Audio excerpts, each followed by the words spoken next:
Kalau aku tuh sih nggak setuju ya, cinta itu nggak pakai logika ya. Lo jadi menormalkan segala sesuatu yang itu sebenarnya nggak normal. Waktu pacaran dulu nggak kayak gitu, begitu udah hidup dalam satu atap ternyata dia berubah 100%. What? Ya. Kalau nggak cocok, nggak bisa lu tuker tambah, nggak. Karena kalau laki kita sama bini kita masa mau kita tuker tambah?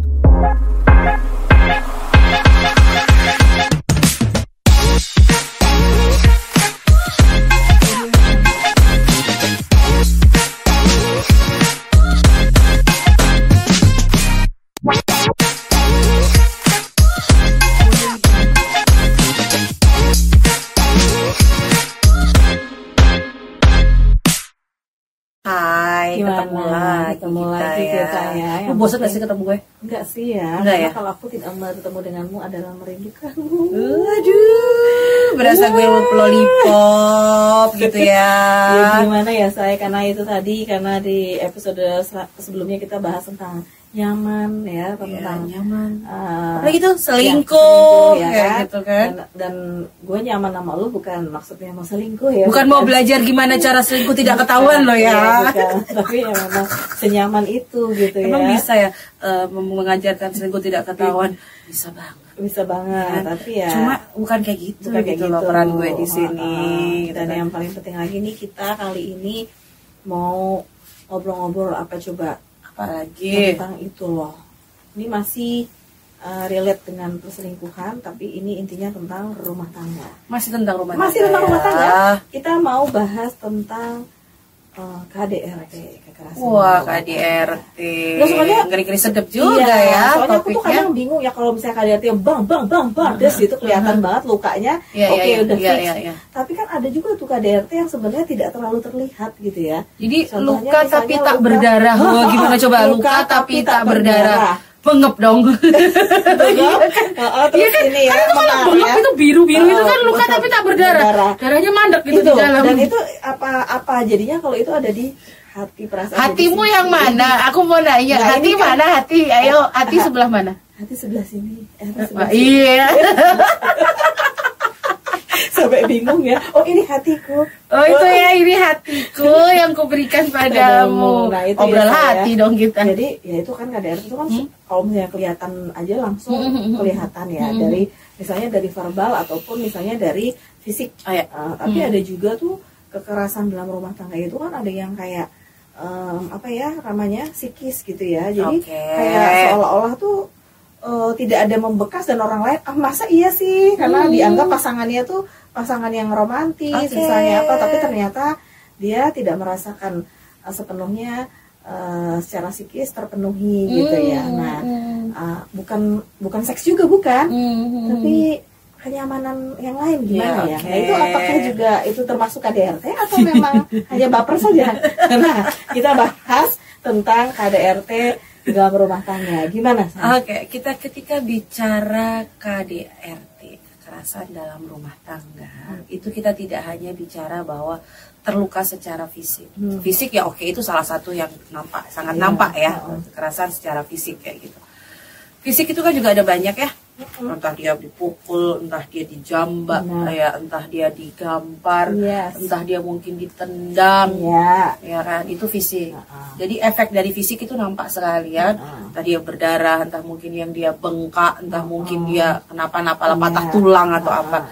Terus ada lagi kekerasan secara seksual, ya kan, kekerasan secara seksual seperti apa sih ya? Ketika kita melakukan hubungan seksual itu kan artinya kita bicara nyaman. Komunikasi sama-sama kayak gitu. Tapi ketika kekerasan dalam seksual itu terjadi pemaksaan dalam hubungan seksual, yaitu kan. Terus terus ada juga mungkin gaya atau apa yang dilakukan itu mengarah ke yang namanya kekerasan BSDM ya. Jadi apa ya saya mau ngomongnya. Jadi dia itu ada kegiatan seksual yang keras lah di situ kayak gitu kan, ngerti ya, kayak gitu kan. Nah terus bahkan kekerasan seksual itu sampai ke ngatain tahu ya dulu beberapa waktu yang lalu ada teman-teman pasti dengar lah kasus tentang ikan asin ya. Nah itu juga masuk dalam kekerasan baik secara oral atau secara kalimat ataupun dalam seksualitas atau dalam seksual kayak gitu. Terus ada juga kekerasan secara psikis. Kekerasan secara psikis itu seperti juga intervensi, ya kan, terus apa namanya dikekang, terus ada rasa nggak nyaman, terus membanding-bandingkan, itu kan juga kekerasan secara psikis, sehingga efek pada pasangan atau orang yang jadi korban itu adalah dia jadi insecure, dia kecewa, dia was-was, kan seperti itu juga secara psikis. Terus ada juga dalam KDRT itu ada kekerasan penelantaran gitu loh.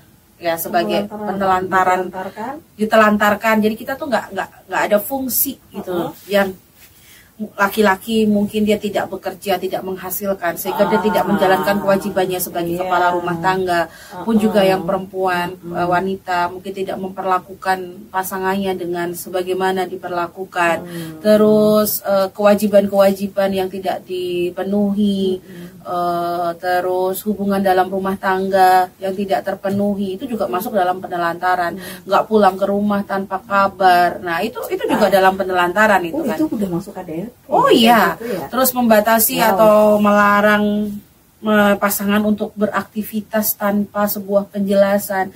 Jadi kemerdekaan yang direnggut itu juga masuk ke dalam kekerasan dalam rumah tangga. Jadi banyak sebenarnya, nggak cuma sekedar kekerasan dalam rumah tangga ketika lu digebuk sama laki lu, apa digebuk sama dicakar sama bini lu, tuh kekerasan dalam rumah tangga. Bayangannya gitu doang ya, langsung. Enggak juga. Atau bener-bener bully yang kayak tadi misalnya ikan asin itu jelas. Tapi ini nggak tampak ya tadi. Nggak tampak. Nah, kita terkadang memaklumi itu semua, memberikan pemakluman pada hal-hal yang sebenarnya itu nggak pas dan nggak pada tempatnya. Kayak gitu. Seharusnya kan dalam hubungan suami istri ada take and give gitu kan, ada saling menghargai, ada saling mengerti, ada saling sayang di situ, karena pasangan itu tuh merangkul bukan memukul, ya kan? Pasangan itu yang menjadi garis bawah itu. Pasangan itu merangkul bukan memukul, ya kan?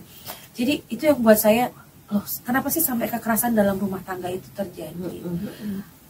Karena gini, terkadang kita tidak bisa mengungkapkan itu dengan kata-kata, sehingga gemes, kesel, kesalahannya mungkin diulang-ulang, terus adanya cuma udah gue pukul kayak gitu kan. Ada hal sepele deh, misalnya kayak gini. Ada bawaan gitu loh. Ada bawaan. Nah, kalau bawaan itu kan memang kita bicara nanti bagaimana pola asuh sebelumnya dengan orang tua. Ada yang bilang aku tuh kayak begini karena aku sayang sama kamu. Nggak ada namanya sayang itu menyakiti. Atau ini kadang-kadang misalnya gini, kamu pukul. Oh, bapakku juga dulu begitu kok. Kamu tuh nggak nurut gitu ya, misalnya ya. Jadi kan dia mengcopy paste apa yang pernah dia lihat gitu kan. Itu gitu padahal yang namanya kekerasan dalam rumah tangga itu kalau buat aku pribadi ya, itu sebenarnya tidak harus terjadi ketika bangun komunikasi kalian bagus. Itu juga tidak harus terjadi ketika kalian bisa menyelesaikan itu semuanya dengan baik. Karena pasanganmu, sekarang gini deh guys, kamu tuh kan milih pasangan itu kan atas dasar sadar dong. Sadar. Ya kan, lu nggak beli kucing dalam karung gitu. Maaf, bukan atas dasar sadar aja, kadang-kadang juga ada atas dasar bucin. Oh ya, ya itu kan bucin itu kan istilah baru muncul-muncul sekarang ya. Jadi kayak kurang gitu kesadarannya nggak sih? Kurang kesadaran. Orang tuh boleh. Jadi gini, cinta itu kalau aku tuh sih nggak setuju ya, cinta itu nggak pakai logika ya. Cinta itu, apalagi situ lagu sama situ tak ada logika itu. Tapi kalau gue, aku nggak setuju kalau cinta itu nggak pakai logika. Nggak gitu. bisa.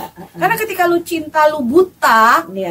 Ya kan? Artinya lu jadi ego, lu jadi posesif, lu jadi menormalkan segala sesuatu yang itu sebenarnya nggak normal, lu tabrak pakem-pakem, nah itu loh. Dan itu tidak sehat pasti. Itu nggak sehat, hubungan seperti itu nggak sehat, gitu kan.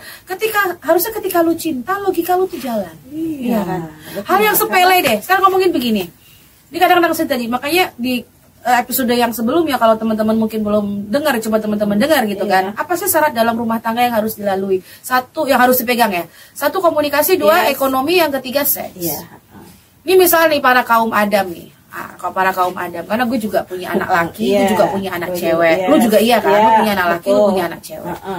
Sekarang gini, kalau kita yang anak yang laki-laki nih, anak laki. Terus kita ngajarin begini. besok ya, kalau kamu mau cari istri, harus yang mau terima kamu apa adanya. Kita bilang sama anak laki kita seperti itu. Ingat, nanti aku underline, kita punya anak cewek. Tapi kita nyuruh anak laki kita, besok kalau lu cari istri yang harus terima lu apa adanya. Sekarang gue balik. Oke, lu lihat, lu punya calon istri, coba cek bagaimana orang tuanya memperlakukan anak perempuannya. Oke ya, bagaimana orang tuanya memberikan fasilitas kepada anak perempuannya. Kalau kamu cinta sama dia, artinya mama mau bilang sama kamu, kamu harus mampu menghidupi anak ini seperti orang tuanya menghidupinya, minimal. Makanya bibit bebet bobot itu. Itu logis. Jangan itu yang logis tuh yang itu logis. Jangan dibilang begini. Ya kalau dia mau sama aku ya dia mau harus ikut aku apa adanya. Ibunya bapaknya ngasih fasilitasnya seperti itu. Hidupnya nyaman. Kita nggak cuma bicara fasilitas, kita bicara apa? Sayangnya, care-nya, kebersamaannya. Cek itu. Kalau lu mau sama anak ini artinya lu harus memperlakukan minimal sama. Kalau enggak mundur lah nak. Karena apa? Kita nggak boleh ketika kita ambil anak orang terus anak ini harus jadi ngerti kondisimu, ya kan? Gak bisa. Ya kalau gitu mending bapaknya pilih laki yang bisa paling nggak membahagiakan itu. Sama kita punya anak perempuan. Ketika ada laki-laki mau datang ke tempat kita, kita lihatkan dulu nih loh ya, anak tante, anak mama begini, bapaknya memperlakukannya begini, ibunya memperlakukannya begini, tidak sehelai rambut pun, ya kan? Jatuh dari kepala anakku tanpa sepengetahuan aku. Artinya kalau aku aja nggak pernah nyakitin, kok lu mau nyakitin? Oh tidak.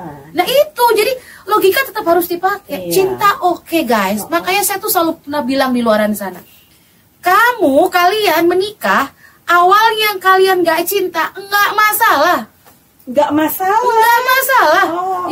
Yang jadi masalah adalah orang kalau jatuh cinta kan mudah ya. Ya kan jatuh cinta dunia milik berdua. Jadi menikah tidak harus jatuh cinta. Oh nggak masalah. Tapi yang terpenting adalah every day you falling in love with your husband and your wife. Bagaimana setiap hari. Itu justru. Ya kan? Afternya nih After marriage-nya dong. Ini resepsi pernikahan itu sendiri yang paling penting itu jatuh cintanya di situ. Betul. Bukan di awal menggebu-gebu. Berarti Mbak Novi nyaranin ini dong, kok gak jatuh cinta nggak apa-apa. Ya kalau emang dibangun atas dasar cinta, itu sajanya lebih bagus, iya kan, saling sama-sama, iya kan. Artinya apa? Lu saling ngerti, lu udah saling kenal awalnya, kan kayak gitu. Harusnya lu lebih baik, tapi kenapa? Yang katanya cinta, yang katanya lu udah pacaran sekian belas tahun, akhirnya lu nikah setahun aja lu cerai. Iya, terus katanya nanti alasannya, waktu pacaran dulu nggak kayak gitu, begitu udah hidup dalam satu atap ternyata dia berubah 100%. What? Ya, emang iya gitu. Iya. Jadi, ya artinya lo kalau pacaran baru sehari 2 hari, oke, lo pacaran 11 tahun masa lo nggak kenal dia, lo kemana aja? Kayak gitu kan. Jadi ada yang salah dengan 11 tahun. Sebenarnya 11 tahun LDR. Nah, bisa juga. Sinyal itu kelihatan ya. Kalau memang dia udah tipikal karakternya kasar, itu kelihatan loh sejak pernikahan, sejak sebelum menikah, ya kan? Bagaimana dia mengintervensi, bagaimana dia membatasi lingkungan pergaulan pasangannya, bagaimana dia akhirnya gini deh. Dulu lu punya hobi nih, misalnya nih, ini kan di depan kita nih kan banyak ini ya, banyak kru nih di depan kita nih, iya kan? Pasti kan mereka punya, ada yang belum, ya kan? Kan dulu punya hobi. Mereka punya hobi nih, sebelum mereka punya pacar, mereka punya hobi. Misal hobi mancing. Mancing ya kan, tapi gue paling sikat orang ngebumi mancing. Ya udah. Lo kalau mancing di laut, oke, gue seneng ada kapal pesiar kayak gitu ya, mancing mania gitu kan keren ya. Lo mancing di empang, lo nggak pulang-pulang, itu kan keselin kayak gitu. Iya, nggak pamit lagi. Nggak pamit lagi. Terus lo punya hobi. Nah, ya itu dia. Lu punya hobi sebelum lu kenal sama cewek ini, lu punya temen, lu punya komunitas, ya kan? Tiba-tiba lu ketemu cewek nih, ketemu pasangan lu nggak cewek nggak cowok lah gitu kan. Terus membuat duniamu yang tadi udah berjalan hobimu, pergaulanmu berubah dan nggak boleh begini, nggak boleh begitu, nggak boleh begini, nggak boleh begitu. Itu sudah kelihatan sinyalnya, guys. Besok lu kalau nikah sama dia, abis dunia lu. Apalagi udah nikah, belum nikah aja lu udah diatur banget, seperti itu. Misalnya. Tapi kan nggak ada tapi. Ketika besok kalian sudah menikah, adanya begini. Saling punya hobi apa, saling punya dunia apa, coba belajar, coba kenalin. Lu nggak mau ikut ya nggak apa-apa, tapi lu kenal, gitu ya. Kenal dan nemenin aja udah cukup ya. Jangan jadi terus jadi kayak apa ya? Jadi sendiri-sendiri. Hobi suamiku, hobi istriku itu sainganku kan gak enak banget. Kalau misalnya hobinya sepedaan, ya kan kita pernah ngobrol ya sama teman kita juga dulu tuh. Gue mau beli ban aja, Nov. Itu udah kayak perang dunia sama bini gue gitu kan. Betul. Nah, kenapa nggak langsung join aja bini lu ikutan sepeda? Jadi beli bannya 2. Iya kan?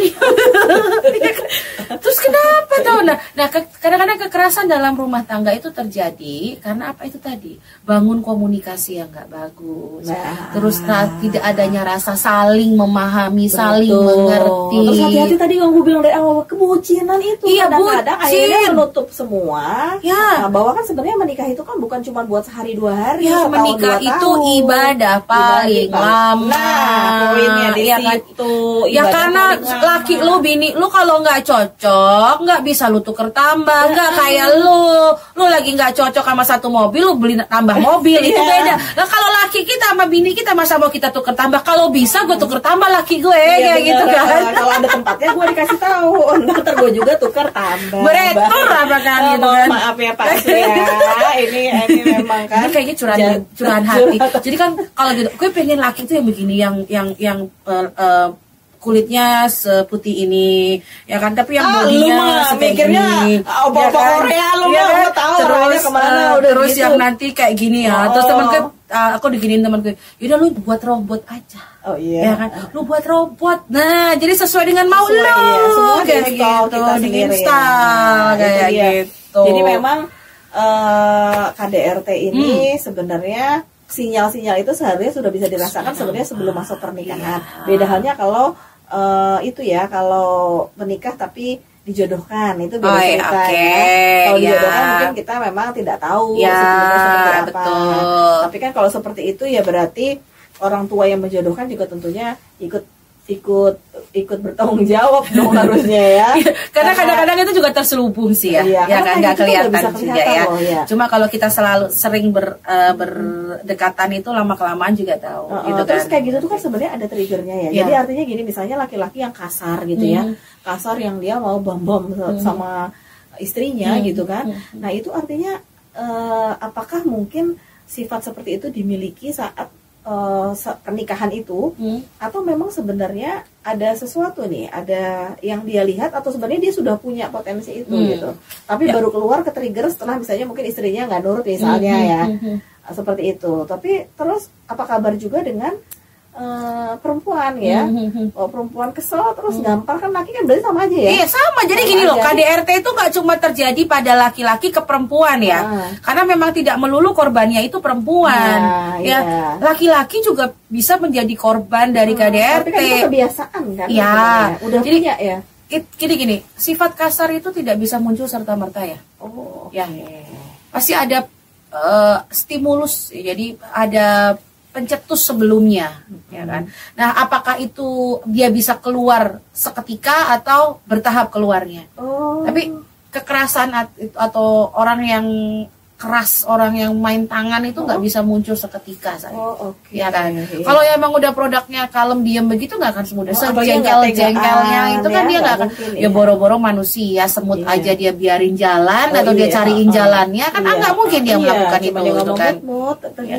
Mut pergi. Gila apa kagak ya kayak gitu kan ya kayak gitu.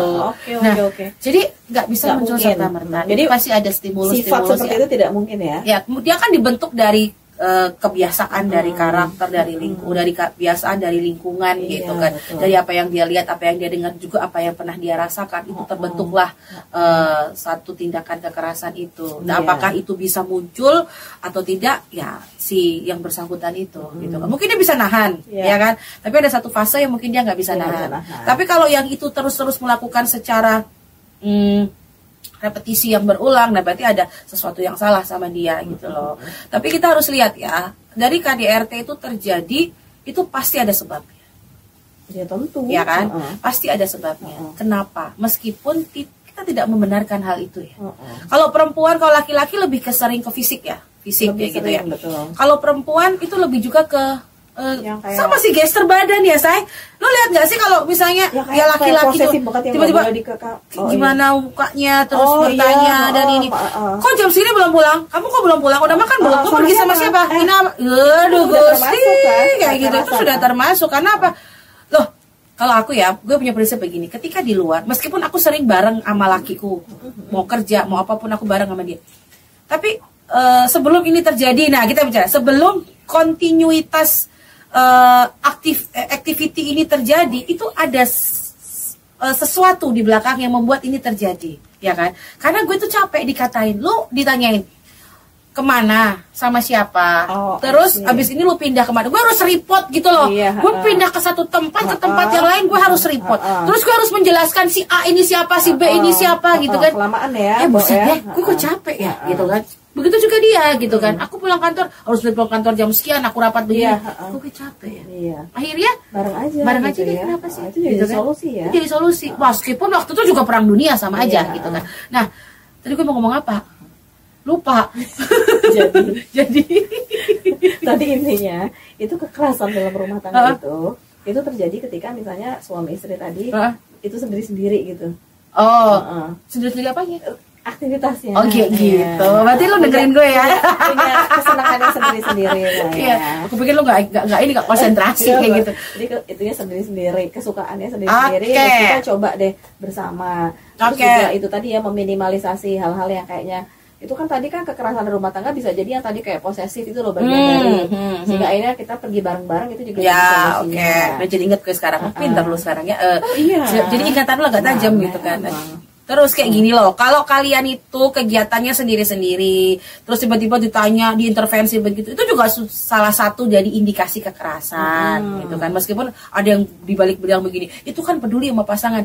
Ya kalau peduli lu nanyanya sekali, ya lu nelponnya sekali. Ya kalau lu nelpon bilang miss call aja lama-lama, kesel gue matiin tuh handphonenya. Benar, itu juga. Kalau kan yang sekarang, apa itu namanya? Pap dong lu di mana gitu kan. Gusti Allah paringon siapa. Iya betul. Itu kan capek Pap ya. lu di anak-anak sekarang kan kayak begitu ya. Pap dong di mana kamu sama siapa? Lagi sama aku tuh lagi sama Tante Novi begitu. Yaudah di foto bener-bener lagi sama Tante Novi. Udah nanya siapa? Cewek ku Tante. Lu bakal betah pacaran sama cewek kayak begitu betul. Kenapa Tante? Lu baru pacaran aja lu ditanya kemana-mana begitu. Oh gitu ya Tante. Nah itu. Jadi kalau udah tahu sinyal-sinyal kayak begitu selesai, saya baru menjadi mediator memutuskan hubungan remaja putus pacaran. Itu dia. Jadi kan prosesnya kan kalau misalnya ketika misalnya ini berlanjut, mereka akhirnya menikah begitu ya. Terus akhirnya si laki-laki ini, si suami ini menjadi tidak merasa nyaman karena selalu dicecer gitu ya. Bahkan mungkin misalnya pulang sama siapa nih? Jangan-jangan di luar sama cewek ini gitu kan. Sama siapa? Kenapa nggak pulang? Kamu ini di mana? Pokoknya omongannya udah itu kan udah verbal kan udah KDRT apa kamu booking cewek mana itu udah kan jadi judging, jadi fitnah kan. Nah, itu kan yang dihindari. Makanya sebenarnya dari awal kalau mencari pasangan ya pastikan dulu ya guys ya. Jadi lihat dulu kira-kira biasanya kita tuh permasalahannya tuh ada di mana ya. Kalau tentang dikit-dikit emosinya naik ya, terus oktavnya udah naik, itu artinya ketika dalam rumah tangga berarti kamu harus siap dengan itu kan gitu konsekuensinya. Terus ditanya-tanyain tadi posesif dikit-dikit dari mana sama siapa dan lain sebagainya, berarti kalau memang tetap mau menikah itu konsekuensinya ya di rumah tangga nanti akan seperti itu. Jadi harus udah siap. Terus jangan nanti tahu-tahu itu jadi alasan. Padahal lu kan sudah tahu warningnya. Jadi ketika pacaran mungkin warningnya itu ketutup ya. Karena kan dunia milik berdua. Nah itu tuh tapi kan ya misalnya ini ceweknya kan tadi kan istri bawel tadi potensinya terus married ya. Terus akhirnya gara-gara diomongin gitu terus kan cowoknya kesel.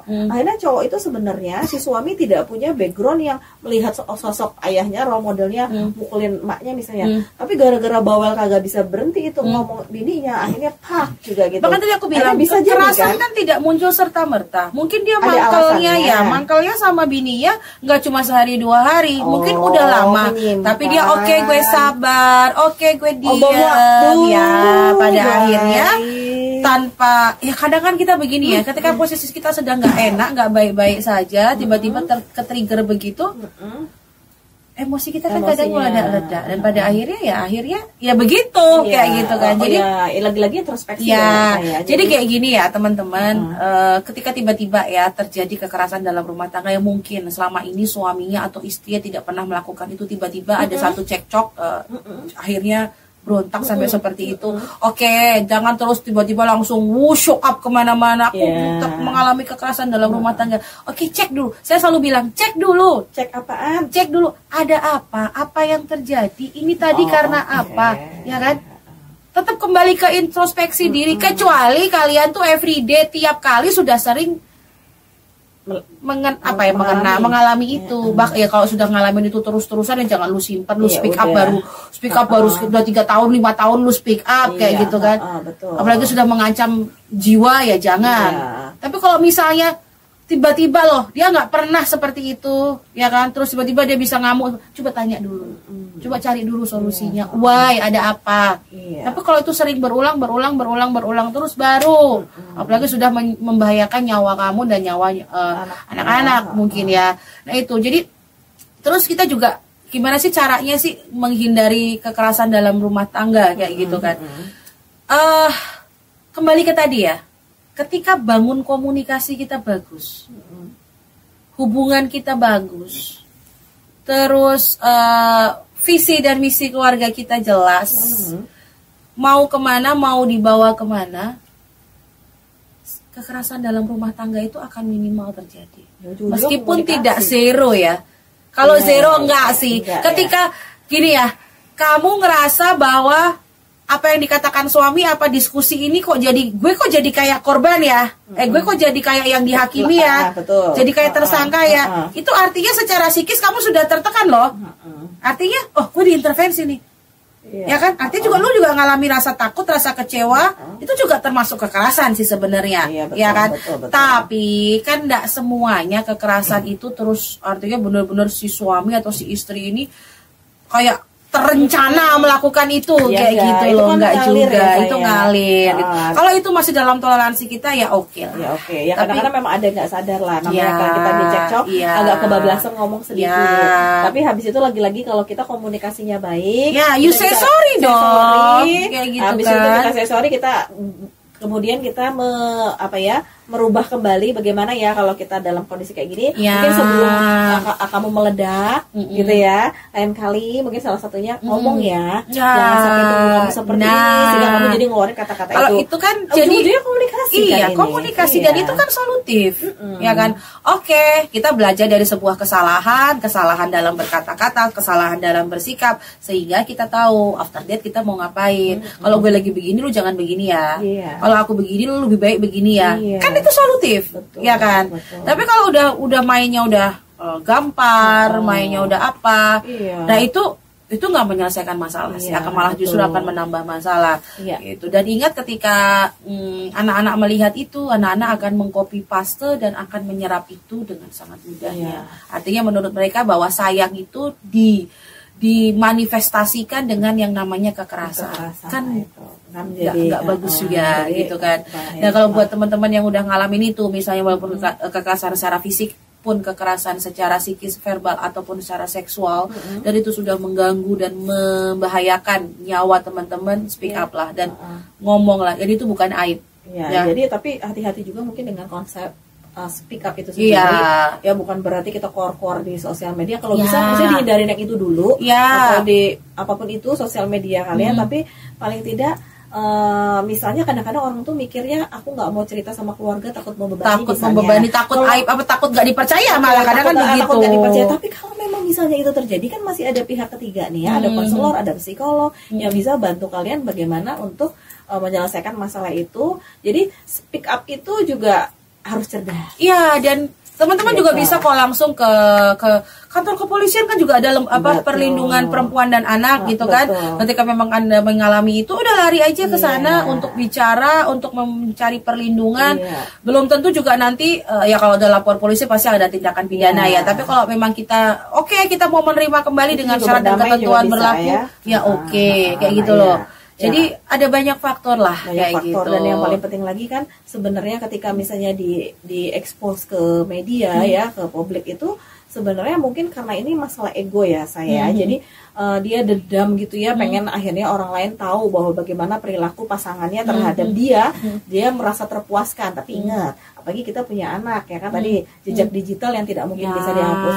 Hati-hati, cerdaslah ketika speak up juga. Betul. Speak up bagus, tapi hanya saja caranya mungkin yang tidak tepat membuat akhirnya menjadi bumerang juga untuk orang lain yang mengkonsumsi berita itu sendiri, ya. Jadi betul. Sehingga orang lain mungkin adalah ketakutan ketika mau menikah karena khawatirnya dapat perlakuan KDRT tersebut. Terus anak-anak menjadi trauma yang luar biasa, ketakutan sendiri sama orang tuanya ya, ayahnya atau ibunya yang melakukan kekerasan. Nah itu akhirnya menjadi rumah tangga kita menjadi tidak nyaman dan tidak akan harmonis tentunya. Dan hati-hati juga dalam mengkonsumsi media sosial ya. Karena media sosial sekarang punya peran yang sangat besar itu loh, tentang bagaimana kita mengambil sikap ya kan, atau punya persepsi seperti apa. Media sosial itu punya sumbangan yang besar. Jadi bisa jadi racun, tapi bisa jadi booster, bisa jadi apa lagi saya? Bisa jadi iblis juga katanya. Iblis, terus juga bisa jadi duit. Ini kan pinter-pinter kita pakai aja yang positif. Dan sosial media sekarang kan juga beredar nih bahwa kekerasan dalam rumah tangga sekarang udah gila-gila ya. Ada yang istri ngebakar suaminya, terus ada yang kemarin itu ngemutilasi, terus ada aku bilang hello segitunya ya itu kan. Tapi walaupun saya juga tidak terus judging kok gitu banget sih kayak gitu, enggak, tapi seandainya kala itu orang lebih aware dengan apa yang dirasakan, tahu, Anda mau jujur, orang di sekitarnya lebih aware dengan apa yang sedang terjadi, Anda segera ditolong, ya kan, Anda tahu tempat di mana, dan apa ya, jadi hal ini mungkin nggak akan terjadi. Mungkin akhirnya ditemukan, pada akhirnya tidak mendapatkan jalan keluar untuk bersatu lagi. Ya mungkin kalau berpisah akal-akal lebih bagus, itu akan lebih baik daripada menyakiti, baik menyakiti secara psikis ataupun sampai ke taraf menghilangkan nyawa. Sekarang kalau yang hilang nyawanya itu bapaknya, yang melakukan itu ibunya, apa kabar anak-anak? Pun sebaliknya, kan gitu ya. Jadi apapun alasannya, saya secara pribadi tidak mendukung lah, ya kan, dan sangat menyayangkan gitu kan. Sone itu KDRT lah ya, apa bahasa Inggrisnya KDRT kayak ya kan, pokoknya tidaklah untuk KDRT, karena pasanganmu tuh adalah orang yang memang harus kamu jaga, harus kamu ayomi, dan harus kamu hormati. Entah lu laki atau entah lu seperti perempuan. yang kamu bilang tadi, bahwa menikah adalah ibadah yang paling lama. Kalian yang dengan sadar untuk memilih pasangan kalian, ya kan, dan pasangan yang kalian titipkan itu amanah. Ingat ya, bagaimana orang tuanya memperlakukannya, itu yang harus kalian lakukan minimal sama. Minimal sama. Tapi bukan berarti kalau misalnya kalian punya pengalaman keluarga bahwa ayah kalian KDRT ibu kalian, ketika dan kalian merasa tidak nyaman dengan kondisi itu, terus membangun rumah tangga, terus mau potong itu rantainya, jadi harusnya lebih baik gitu ya. Tapi jangan berarti bahwa itu dinormalisasi lagi kembali, bahwa seolah-olah bahwa begitulah sebenarnya cara yang ideal. Jadi paling penting adalah tetap mengedukasi diri sendiri, yang paling penting. Dan mungkin aku ada ini juga ada sedikit insight juga buat teman-teman. Mungkin kalau ketika mau mulai pernikahan itu sebenarnya juga coba deh bangun support sistemnya juga deh ya. Jadi kalian tuh ketika misalnya ada bermasalah bagaimanapun, orang tua udah mulai tuh, kita tuh udah memulai membangun. Jadi ketika misalnya kita sharing, kita tuh punya batasan sharing sama orang tua tuh kayak gimana, mana yang perlu, mana yang tidak, sama teman atau sama tadi ada pihak ketiga konselor atau psikolog. Tapi paling tidak punya support system, karena menikah itu tidak mudah, tapi menyenangkan. Nah, itu sih yang gue rasain. Dan saya tidak juga mudah memang nggak mudah. Kalau mudah ya kayak gitulah, kayak gitu kan. Orang nggak akan mikir yang aneh-aneh gitu. Tapi memang nggak mudah. Itu bukan berarti juga sulit ya, kayak gitu. Kalau sulit itu kan deadlock ya. Jadi nggak mudah, tapi ya sebenarnya menyenangkan. Jalani aja kayak gitu kan. Tapi kayak gini teman-teman. Ini boleh dilakukan oleh teman-teman di luar sana, karena ini salah satu pengalaman juga dari klien saya. Sekarang dia ada di Bandung kalau nggak salah. Dulu dia pacaran itu sekitar 7 tahun atau 8 tahun. Terus tapi dia di tengah-tengah pacaran itu dia tuh kayak nggak berkembang. Ingat, ketika kita membangun sebuah relationship, apakah itu pacaran atau mungkin berumah tangga, harusnya kita lebih bertumbuh, ya kan? Kita lebih berkembang. tapi tidak dengan dia gitu kan. Gue udah kayak bertumbuh berkembang banget ya, Bu. Ya lo tuh bilang fisik, gue kan bilang apa pengalaman lo, ya kan, pikiran lo kayak gitu kan. Terus baik, terus diserang ya kan, gue lupa nanti. Nah terus ini si orang ini si klien aku ini mengalami kekerasan ketika sedang pacaran. Oh justru di pacaran ya. Satu secara apa namanya non verbal, secara kalimat dia pokoknya nggak boleh ini, nggak boleh itu, nggak boleh ini kayak gitu kan. Tapi akhirnya juga dia ngalamin yang namanya kekerasan secara fisik ya kan. Akhirnya dia putus, ya nggak mau, putusnya pun susah banget ya kan, atas dasar karena dulu dia adalah orang yang sangat disenangi sama almarhum neneknya ya kan. Ada aja tuh laki-laki mencari alasan itu. Singkat cerita putus. Pada akhirnya dia punya konsep pemahaman yang nggak bagus tentang relationship trauma, ya kan, trauma dan dia takut untuk menikah. Saya pada akhirnya dia bertemu dengan sosok laki-laki yang baik, yang menurut saya baik, aku melihatnya baik. Cuma akhirnya dia bilang dia melakukan asesmen pranikah. Jadi dia mau melihat bahwa calonnya ini ada nggak sih bakat-bakat melakukan kekerasan kayak gitu kan.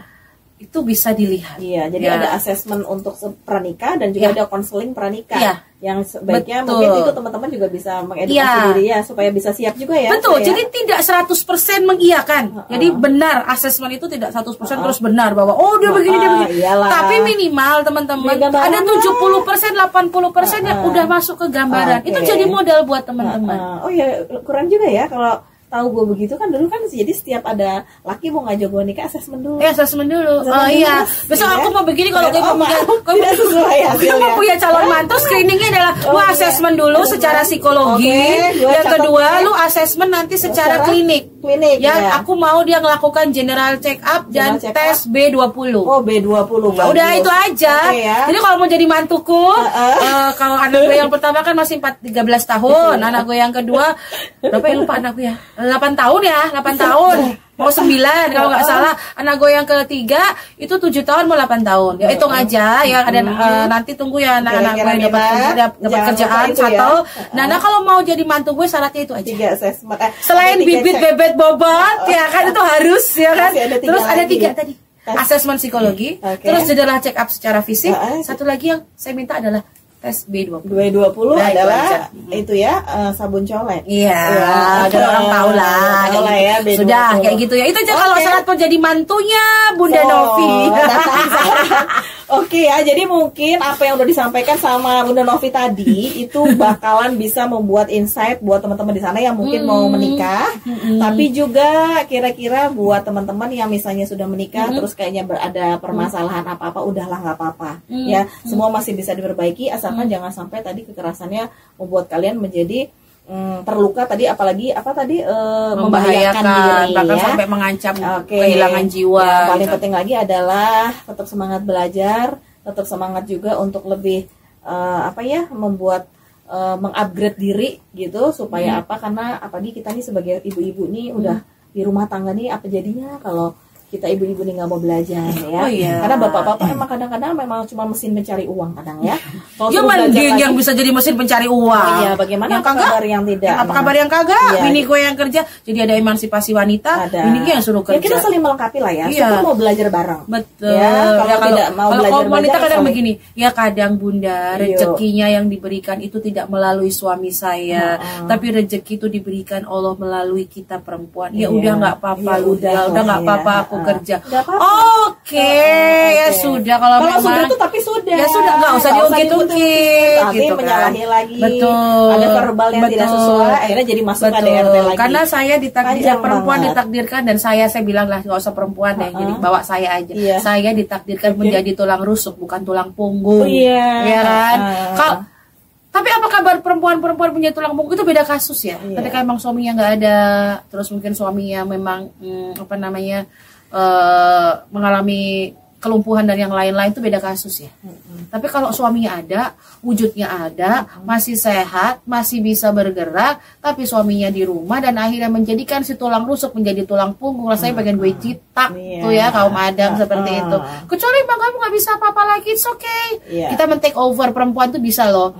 Derajat atau toleransi pada rasa sakit itu perempuan itu lebih besar, lebih tinggi. Nggak apa-apa kok kita take over, tapi kita lah tahu gitu loh. Kalau lu dari laki lu nggak ada usaha, ya lu jangan bilang yang penting bini gue gitu. Nah iya itu, pokoknya yang penting kapasitasnya dimaksimalkan masing-masing, baik istri maupun suami saling melengkapi. Apa perannya suami yang tidak bisa dimaksimalkan bisa dilengkapi istri. Ya di take over, saling, kita kalimat saling tadi. Kadang-kadang perempuan itu ribet, berisik, terus kesel karena apa sih? Lakinya tuh nggak mau saling. Iya betul. Sekedar bantu pekerjaan rumah tangga, hei kaum Adam di luar sana ya, gitu kan. Kalau cuma sekedar kerja, perempuan bisa kerja, ya kan? Apa sih yang membedakan laki-laki dan perempuan sebenarnya? Laki-laki nggak bisa hamil, nggak bisa melahirkan, nggak bisa nyusuin, cuma itu aja. Cuma itu, selebihnya harusnya sama selebihnya aja. sama aja. Tapi juga saya juga mau bilang, hei kaum Hawa di luar sana, sehebat apapun kamu, setinggi apapun pendidikan kamu, ya kan, terkenal apapun kamu, ingat, apapun itu kamu tetap di bawah suami. Tetap di bawah suami dan tetap membutuhkan. Ya, kalau saya lebih begini, orang bilang begini kan.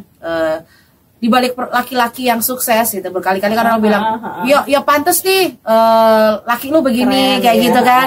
Ternyata di balik laki-laki yang sukses itu ada perempuan yang luar biasa. Tapi aku juga balik itu setuju. Tapi aku juga bilang di balik perempuan yang hebat itu ada ridho suami yang melepaskan dia untuk berkarya dan terbang lebih tinggi itu. Jadi jangan saling.